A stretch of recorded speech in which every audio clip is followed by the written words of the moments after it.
Hello, Dave. Hello, can you see me okay? I see you perfect. How are you doing today?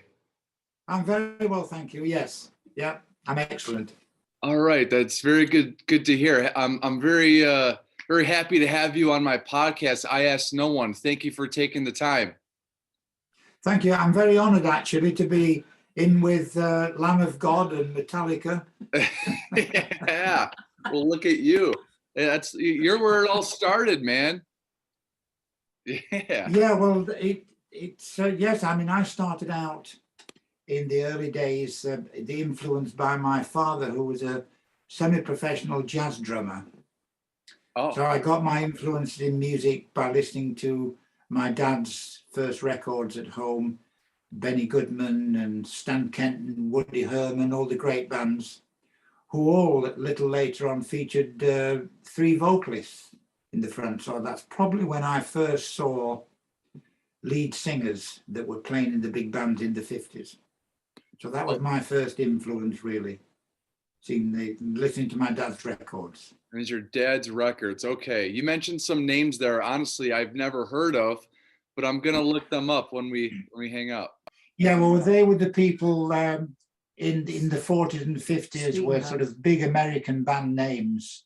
Many of your older listeners or viewers would know they were big names, and they all featured. And here in the UK, we had a similar lineup of musicians that were playing similar sort of music, swing music and jazz music from the 40s and 50s.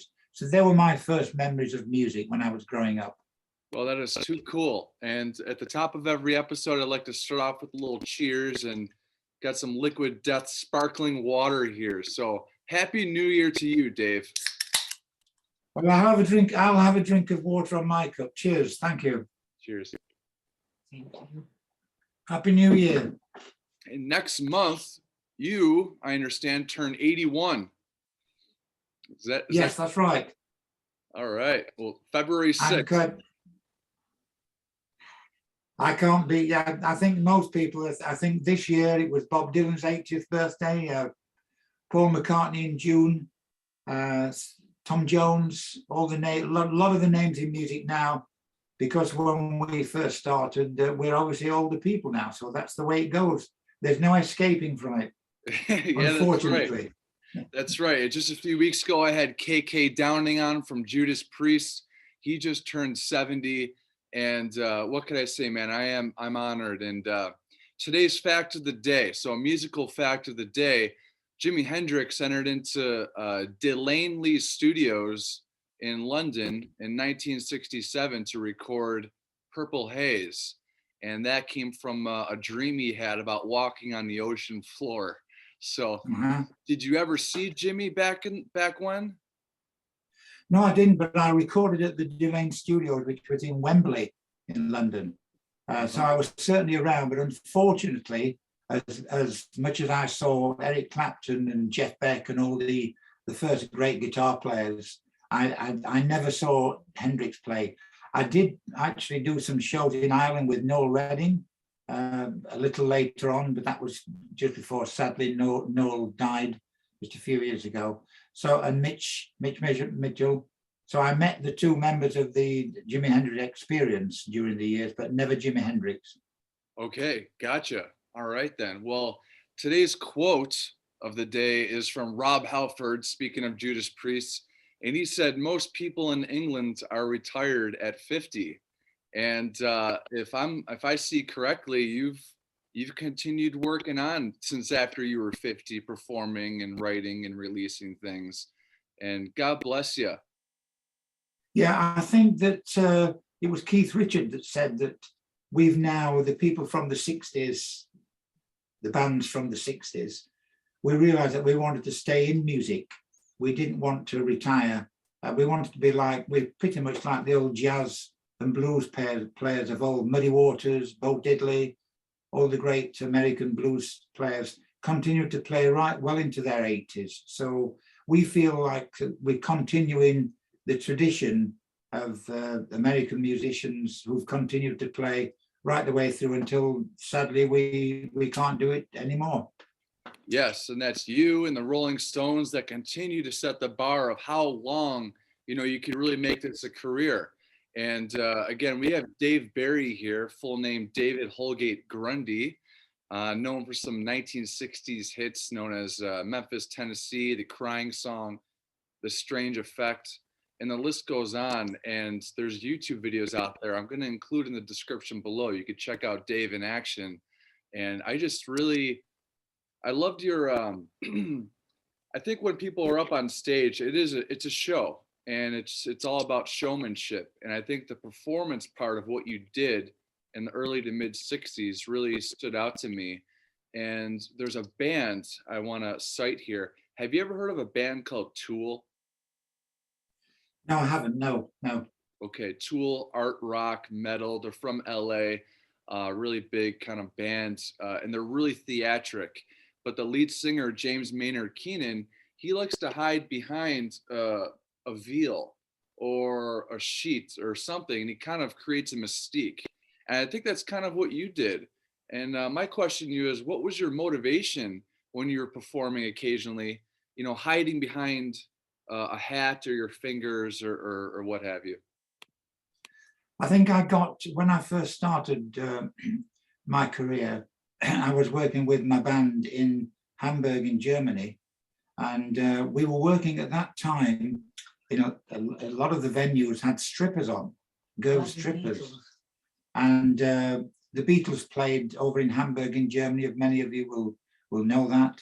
And we were at the Top 10 Club, and I used to work a lot with these strippers, and they had this slow movement, teasing the audience and hiding behind their sort of upturned collar.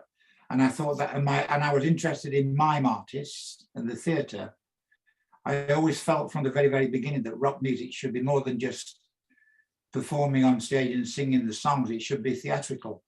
So I picked up my early influences from an unusual source, which was strippers. And I developed it very gradually. I was a big fan of Jim Vincent from the 50s, big rock name, Jim Vincent. He dressed all in black leather, and I was always interested in. I was never a biker, but I was always interested in the black leather with the bikers. Which unfortunately, as we get older, I don't think we can really wear leather. But I started my career wearing black leather, so I look like a biker on stage. Yeah. Yes, you did. You're dressed in black. Excuse me, and you were moving slow, and I find myself watching you perform, and it just I wouldn't call it entrancing, but I think there's like this dark kind of element to what it is you were doing, and I was kind of like, I got a little scared in my seat watching you a little bit, singing these beautiful pop ballads, and there's just this, you're moving slow and everything, and Bob Dylan, he had a film called Don't Look Back, and in that film, the keyboardist of the Animals at the time, Alan Price, he described your vibe on stage as the human sloth. And I think part of that had to do with what you would do with your hands with the mic and everything. But that's the same, strippers. Your motivation you got from strippers dancing and slow with your fingers. Yeah. And the best stripper I ever saw in Hamburg was they reversed the performance. This girl came on completely naked and then slowly put her clothes on. Wow. I want to go to a show like that, man. They still have those shows going on? So I thought that was wonderful, to reverse the art of stripping. Now you come didn't on completely naked, and then to put her pants on slowly, and then put a sort of top on and a bra and everything really slowly. And that's what really interested me. It was the performance. And I didn't used to sort of say too much on stage. Also, to keep the mystique, I was always a fan of Johnny Cash, was always one of my all-time heroes, the man dressed in black. Didn't say too much on stage, just to keep the mystique, because it's show business and we're supposed to be doing a show. Yes, that is. And I love Tony Iommi from Black Sabbath. He's now a friend of mine, and he was also the man in black. So this wearing black is a great stage image, I think. Yeah, it definitely is. Absolutely want to get to the Iron Man, Tony Iommi, but you being dressed in black and with Johnny Cash, it's just too cool. And Jonathan Davis of Korn. There's a band called Korn. Have you heard of Korn? Yeah. Okay, Yes, I have. Yeah. you have. All right. Well, he used to like, caress his. He still does caress his microphone stand, and he has sons named Pirate and Zeppelin. Did you work with John Paul Jones at all, or Jimmy Page in the studio back when? I worked for over about 3 years with. They were. I've always had a great band on stage, but they could never adapt to the studio performance. So my session crew in the early '60s for about 3 years with was another guitar player called Big Jim Sullivan, Jimmy Page, John Paul Jones, and these guys, and they were so good. They were not like the old session players. These were sort of 19 years old and working in bands at night, playing live. So I felt comfortable because I was, as I am now, playing live. And we would wait until this crew were available before we'd record because they were so good. And one or two very interesting things that have been overlooked about in the '60s. I mean, Jimmy Page was, I think his not regular girlfriend was Jackie DeShannon, who wrote the Needles and Pins, the great song Needles and Pins. And they wrote one of the tracks from on my first album, Jackie DeShannon and Jimmy Page, a track called Tears to Remind Me. And so I was working extensively with them, and it's wonderful. I mean, the music business is a great career for me. I saw Jimmy Page just about 8 years ago, and he was asking me which tracks he played on. The B-side of The Crying Game is Don't Give Me No Lip. And the punks were very anti-establishment rock and roll at the time. But unbeknown to them, the song that they picked up on had got Jimmy Page on harmonica. On No Lip, the harmonica player is Jimmy Page. And wow. But Jimmy couldn't really remember which track, so I had to have a listen myself and find. And there's another American song by a guy called Buster Brown from the '50s and early '60s, and we did a track from him called Fannie Mae, and that again was Jimmy Page on harmonica. So it was great in the studio. And these guys, we were all young, and so everybody sort of let each other play, as opposed to sticking to the arrangements of the song. We got the basic arrangement of the songs, but people have got freedom to play a little, try something out, and if it worked, we put it on the record. That is awesome. So this is pre-Yardbirds, Jimmy Page, or is it right around that same time? Yeah, well, it's 64, 65, 66. So it was just pre-Yardbirds. He went on to the Yardbirds about 66, I think, or something like that. Okay. I think it was about 66 he was with the Yardbirds. Wow. And you just saw him 8 years ago, and you guys were talking about the '60s when he was laying down some harmonica. So he was just, as a recording session studio artist, he was really friendly. Yeah, these guys were working. They were not working just exclusively with me. They were a regular crew of top-class musicians. But the most important thing, that they were young, because in the studios at the time, the session players tended to be from the big band era, and they hated rock and roll. They hoped we'd all go away eventually. And what happened to those guys? And we've continued to play for 60 years. So we lost them, right, and we took over, really. That's right. Dave Barry. Hell yeah, man. And were you able to see Led Zeppelin back in their heyday in the '70s? No, I didn't actually. I saw Page and Plant. There was people have forgotten they went out together a little later on as Page and Plant. So I did actually see them play. And I've always kept my interest in music, and I'm sort of watching bands all the time. And even now, I mean, I'll go down to the local bar if there's someone playing and watch a young band playing, And so I've not left, I'm not sort of stuck in the '60s. I've continued to be active in all areas of music. I love it. But just, while we're talking about the '60s, when I think about that time in the early to mid 60s, I think of James Bond in the UK, and I think of the Beatles, of course. Were you a Bond fan back then?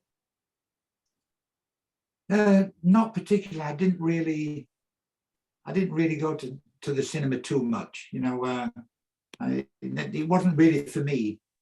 I was more of a grassroots person. It's like the stadium rock that came out in the 60s, these big bands with sort of, Yes, with 25-minute keyboard solos were never really for me. I was more of a sort of heavier music, guitar. I was more of a guitar man than banks of keyboards and synthesizers. So I was tending to just be watching the grassroots people playing. Okay, gotcha. Like the Rolling Stones. Did you ever see them back when in the 60s? Yeah, I toured with the Stones 3 times. No kidding. I toured, 3 times. And I did one of the tours with the Ronettes, the American band Ronettes, and the Hollies, and then I did 3 tours with the Rolling Stones, because Andrew Lowe Oldham was also my publicist at the time. So I was working out of London with Andrew Oldham.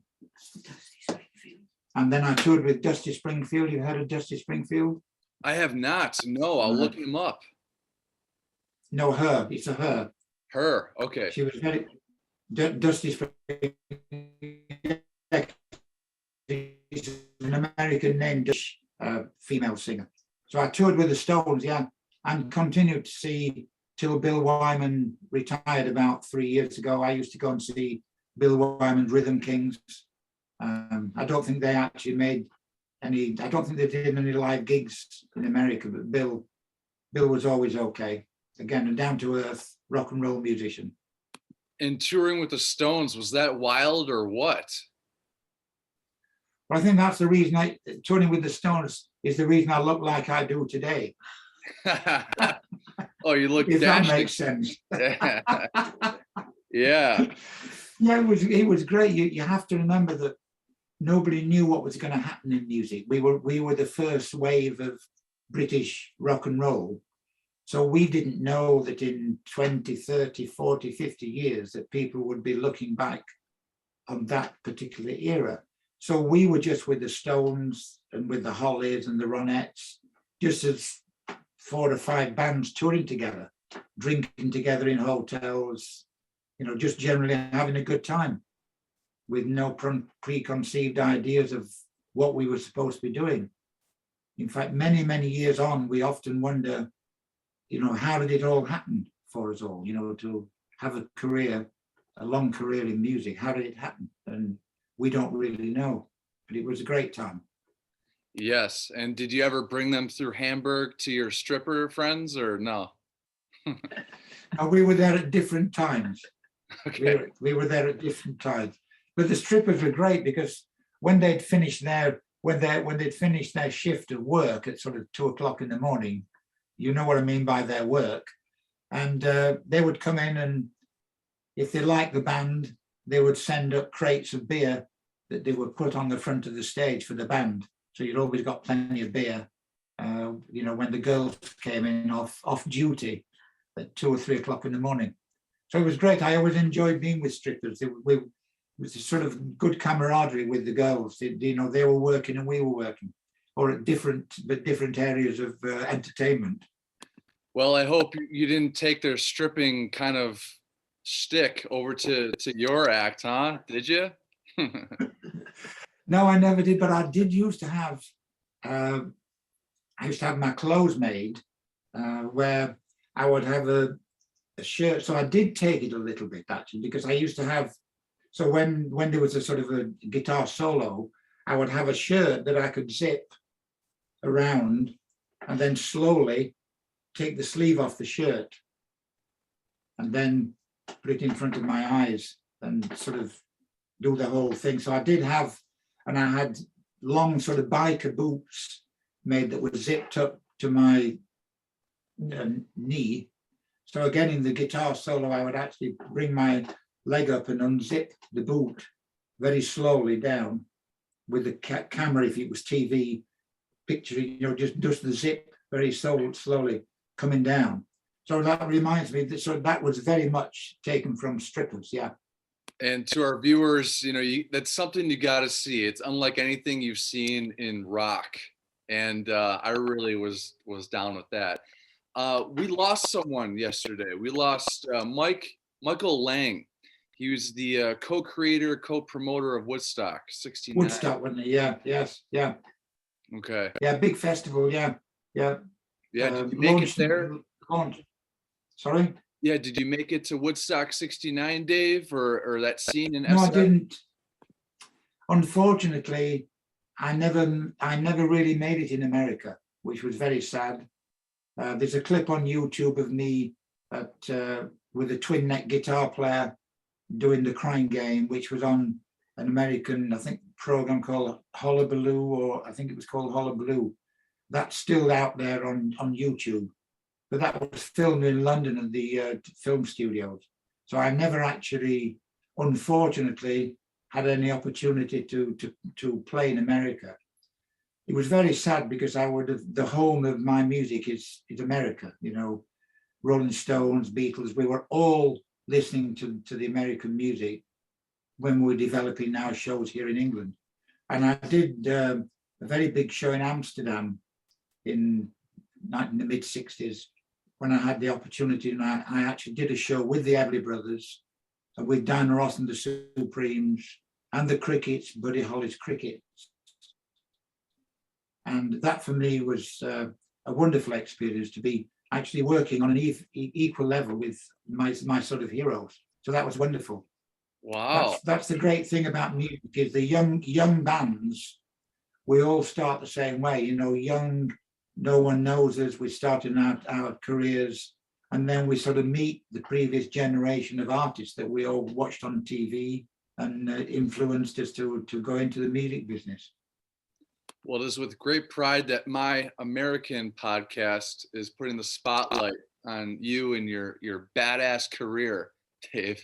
This is great. What was the well, by the way, to our viewers, I'm actually working on Grace Slick.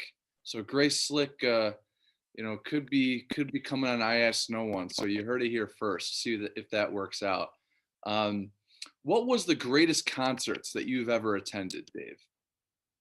What, as being a part of the show or another show I saw? How about both? Let's hear it. Well, the best show I think I ever saw was a band called Dave Edmunds Rockpile, with Nick Lowe, Dave Edmunds, the great rock and roll guitar player, Billy Bremner, Terry Williams, Nick Lowe, who wrote some classic rock and roll songs. And that was, I think, the most exciting show I ever saw. That was about 1980.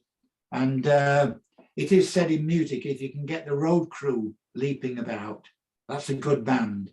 And I think they're the only band I ever saw where the crew were leaping about when the band were on stage. So that was the best show, a live show I ever saw. And the best show that I was ever involved in was the one I just previously mentioned to you, with when I played in Amsterdam with Diana Ross and the Supremes, the Crickets, the Everly Brothers, Cilla Black, another English singer, Wayne Fontana, who had 3 big chart successes in America. So that was the best show I was ever involved in, and it launched my career in music.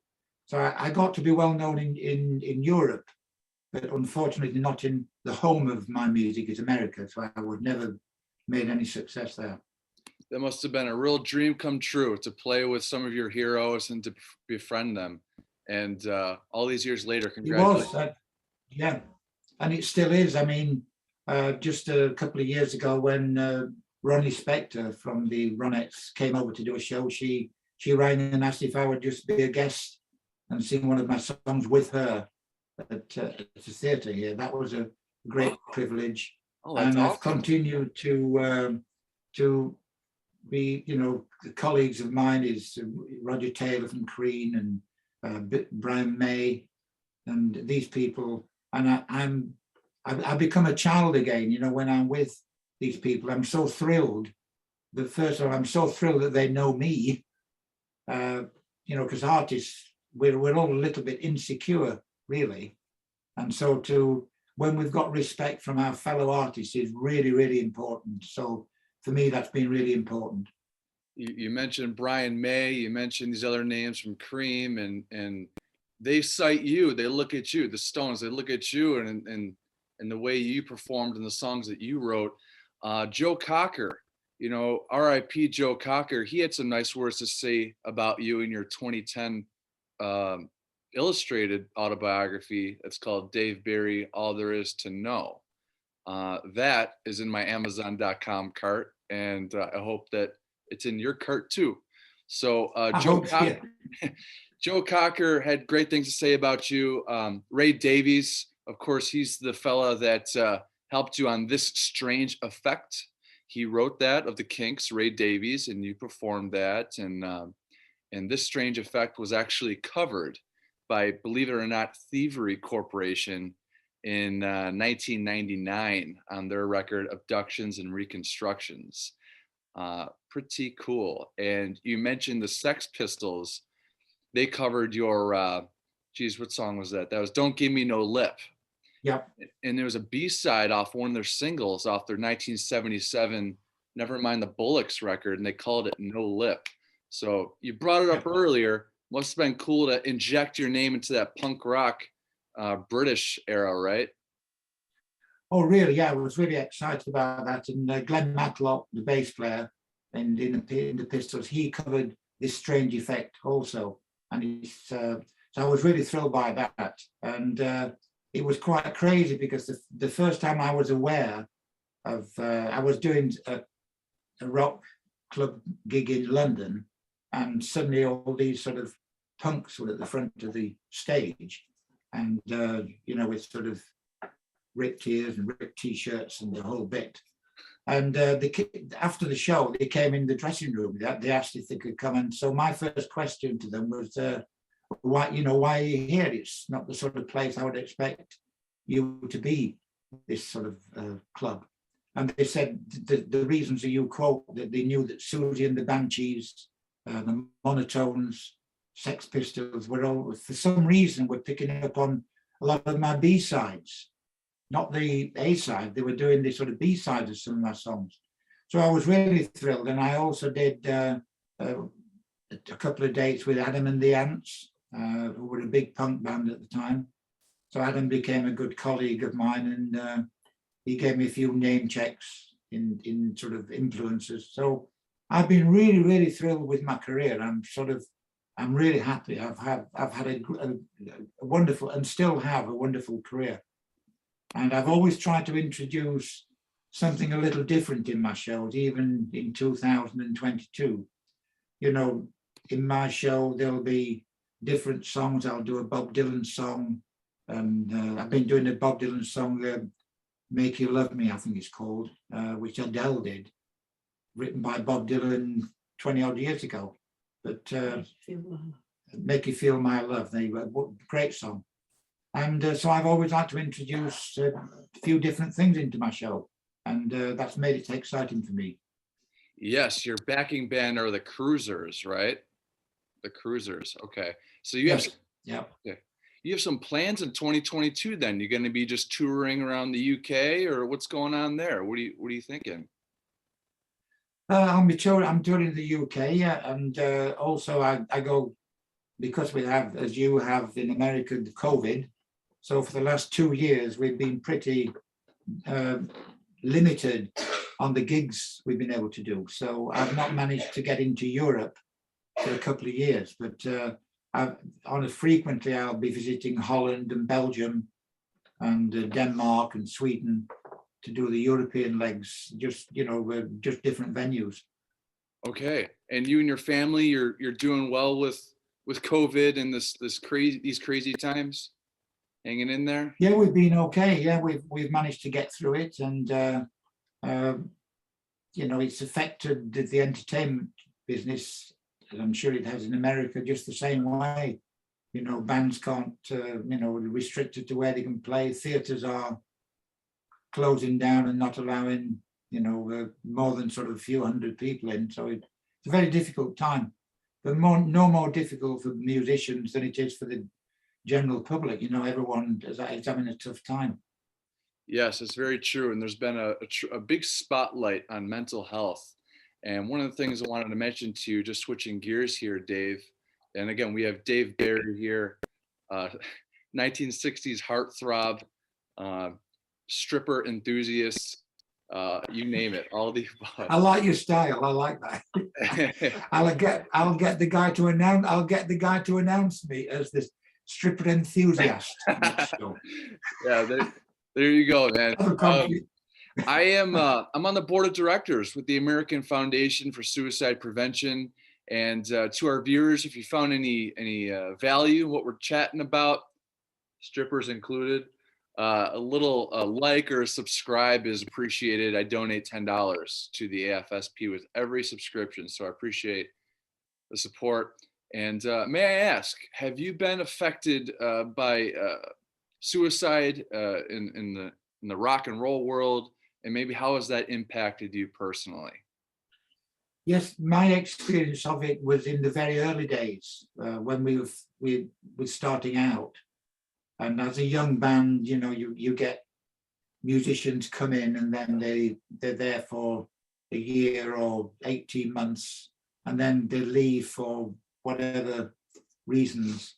And so we lost a drummer in the very early days, in the early 60s, from suicide, because he had sort of girlfriend problems, and the fact that he left the band and found that his life was pretty pointless, even though he's only a young man of 22, 23 years old.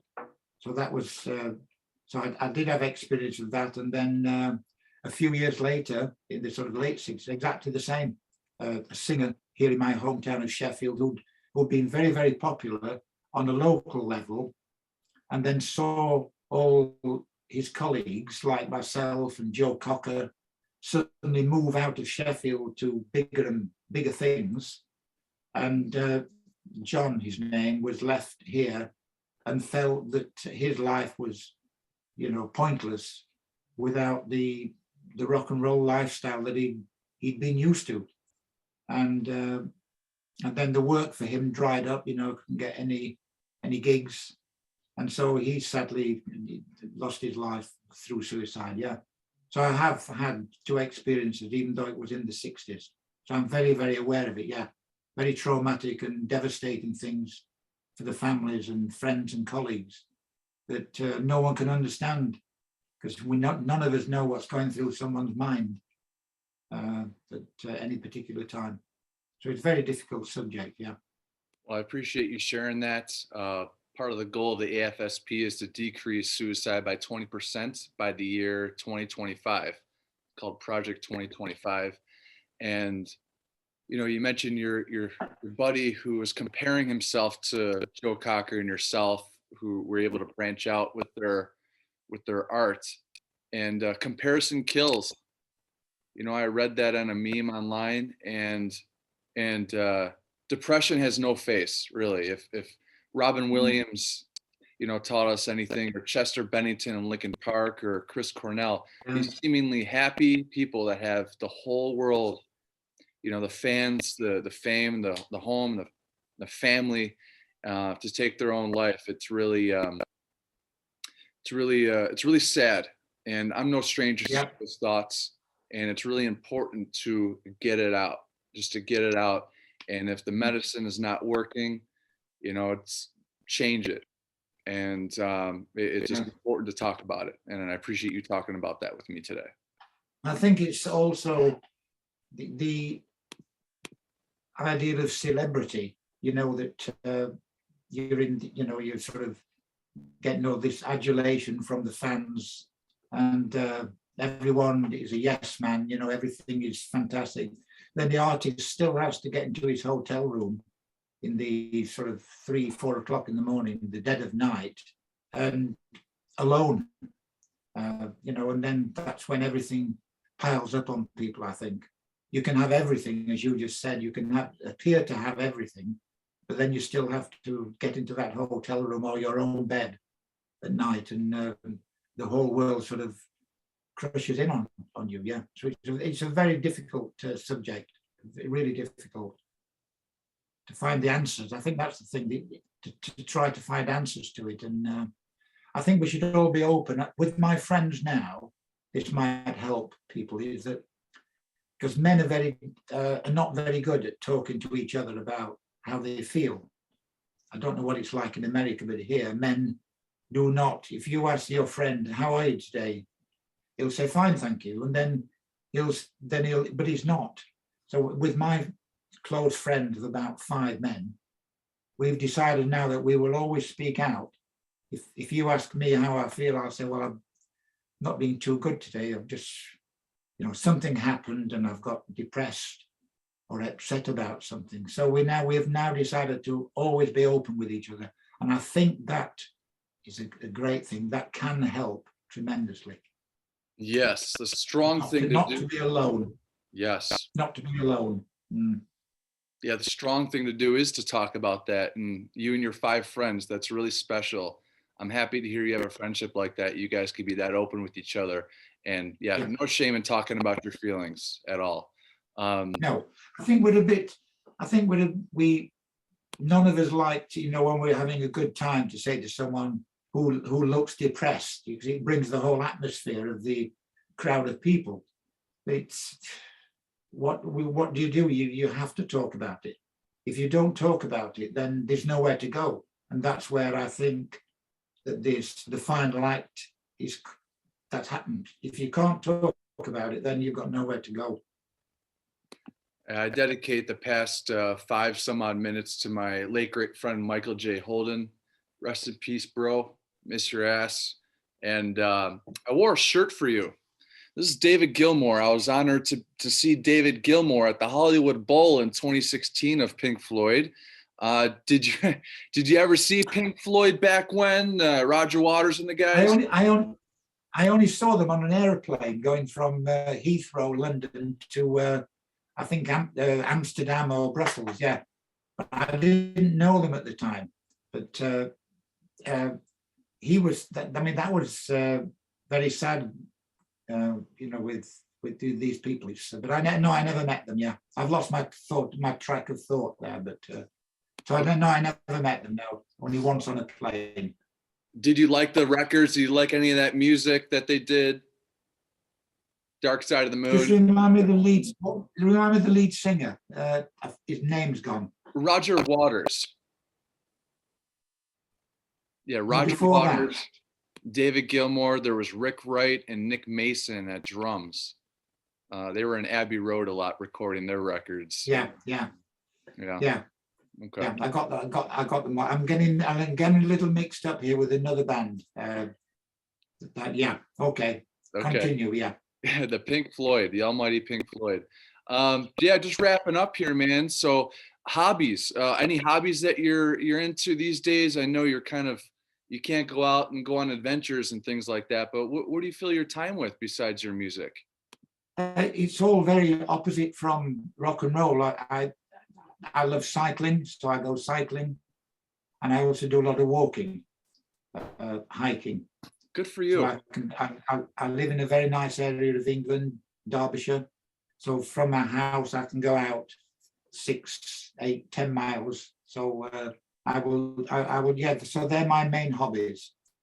And traveling, I still enjoy traveling. I still like to, even if I'm not doing gigs, I still like to go and stay in hotels and just live I just love the rock and roll lifestyle. So that's what I do in my spare time: cycling, walking.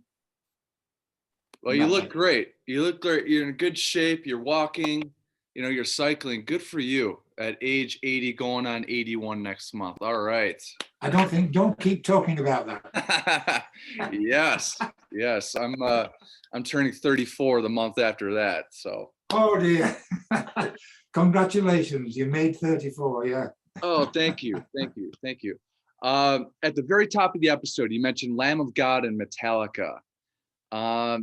Did you ever see Metallica? Do you remember their music in the 80s or any of that scene from the 80s and 90s, the heavy music? The only metal band I actually saw. I mean, I used to be going to concerts all the time. So I would be going to see Johnny Cash here in my hometown one night. Then I'd go and see Hawkwind, Motorhead or something another night. And Lemmy was a guy I knew from the early days, from when here in the UK, we have a holiday resort called Blackpool. It's a bit like Coney Island, you know, all the sort of wheels and entertainment. And his first band with Lemmy was a band called, well, they used to have a hearse, you know, the one that carried the dead bodies, a hearse. That was their tour bus. They bought a hearse and stuck a coffin on the top of the hearse. That was Hawkwind? So that was Lemmy's. It was the original band. I made a note of it. What was it? Lemmy's first band. Well, Lemmy's first band, it would have been about 1962. So that's when I first met Lemmy. Way back. Wow. And, I did see him a few times. They were different. Yeah, then he was with a band called Hawkwind. So they were all, yeah, a good history of rock and roll, yeah. Yeah, 1962 meeting Lemmy. Do you have any memories of that? And did you have any Jack and Cokes with him or what? We saw them on the circuit, you know, the gig circuit, as we do now. You know, you see people and you just have a normal conversation, you know, where you've been working, and someone will tell a story about something that happened, or and that was generally it. But it was the same. I think the great thing about rock and roll music is that the same things that applied in 1962 are still the same conversations now with bands when they meet. You know, where have you been? You were in, you know, Amsterdam last week. How did it go? And then we did a gig with such and such a person, and that's how it goes. And it's a nice lifestyle. Well, we have the man Dave Barry here, the Man in Black, talking about the Man in Black, Johnny Cash, and the other Man in Black, Lemmy. Lemmy is the reason for Metallica's longevity and attitude and the will to keep going, because Lemmy did it right to the very end. And Metallica just celebrated their 40th anniversary as a band, and we were there in San Francisco. Really fun. But final question for you, Dave. What has been the greatest gift of being Dave Barry in this profession? In one word, freedom. Freedom. I think that's the thing. Yes. The reason for that is that I'm from a working class, blue collar, that you refer to them in America, blue collar worker, limited in how you can progress without money. In England, we have two ways you can come out of being a blue collar working class. It's either football here, soccer, or music. So music for me took me out of the limited, you know, things I could do with my life. So the freedom to never to answer to the man just because he has a suit on, you know, the man in the suit, that the working class people usually are governed by these people and money. They all sort of control it. With rock and roll people, you can have a friend who's very, very rich, but he still kept his rock and roll roots. I can give you names, you know, the great people who, you know, made music. Tony Iommi is a great example. He's the nicest person you could meet. You know, I went to his 70th birthday 3 years ago. No rock and roll people there. They were all like local presenter from the radio stations and his neighbors where he lives, a different comedian and things like that, football managers. They were all sort of just ordinary people. And so Tony's a very good, if someone asked me to give an example of someone who's kept their head, I mean, he was a wild man in the early days, but he's now just a nice, easygoing guy. And so that's it. So that's for Tony. I'm his publicist, by the way. Yeah, well, apparently. Apparently, Dave, he just wrote a song for a cologne, and it's the scent of Yeah, dark or scent of black or something. It's really, yeah, it's kind of like you in the early days, just kind of creeping with your hands, or just hiding. yeah, yeah. So Yeah.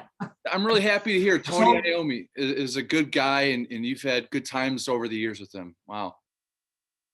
and one of my most exciting experiences that there was a big charity event that was taking place in Birmingham about 10 years ago. And I'd done this event before as part of the show. And I'd met Tony on that event. So they called me up and said, we'd like you to appear on the show. And the show was run for charity. And it was like 13,000 people would be there for the show. And he had all different artists on. So they said they would like me to appear. So I said, well, do you want me to bring my own band? So they said, no, we have a band, you see. I said, well, who is it? And he said, well, it's Bev Bevan's Move, who was the guy who was the original drummer in Electric Light Orchestra. So it was Bev Bevan's Move, Rick Wakeman on keyboards, and Tony Iommi on guitar. So I said, well, that sounds like a good band for me. Yeah. So that's how I met. And Tony played with Rick Wakeman and Bev Bevan, and myself as the lead singer. And so we did the show, and that was one of my my pride and joy to have had Tony Iommi as the guitarist in my backing band. So that was wonderful. And your backing band. Well, that's, Tony Iommi's reputation. I made that as a joke. He's got Sorry? that. He's got that demon chord, and he's just, it's been quoted repeatedly in the metal community that Tony Iommi wrote every riff there is to write on the guitar. And everything since then is all variations of what he created on his guitar. Yeah. I was not, I must say, I did see Black Sabbath in the early days, because as I mentioned a little earlier on, I used to go and see everybody from the Everly Brothers to and everybody who was playing. I'd go and see them. So I did see them in the early days when they first started out, about 72, 73 or something. So it was really early. But I was never really into metal in the early days. It's since I met Tony, I've listened to it a little bit more. But it's just my personal thing. I was never really a metal fan in the early days.